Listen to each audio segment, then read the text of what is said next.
আমরা দেখছি আসি 10 মিনিট আগে আসি কি দেখেন দেখি ভাঙা, তারপরে ওই যে আমাদের এখানে কাজ করে হেরা ফোন দিছে আমার কাছে, ফোন দিয়ে কইলো আমরা তালা ভাঙি, আমার যন্ত্রপাতি লেগেছে, আইডি যন্ত্রপাতি নিয়ে নেই, নিয়েছি শুধু মোটরটা।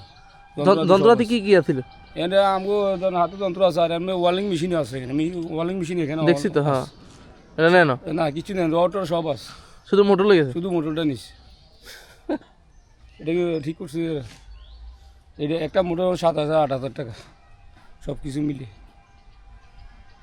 এইটা অনেক টাকা জিনিসটা লস হইল না।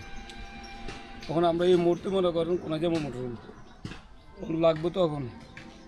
আসলে যে করেছে এই কাজটা এটা একেবারে ঠিক হয় নাই, ওনাদের কাজের সময় ঠিক আছে, এখন হচ্ছে ওনাদের মোটরটা এখন প্রয়োজন, কিন্তু এখন মোটর নাই। একটা নতুন মোটর কিনে আনা, ফিটিং করা বহুত সমস্যা। তো এটা আসলে ঠিক হয় নাই। যে করেছে আল্লাহ তাআলা হেদায়েত দান করুক, এই আর কি।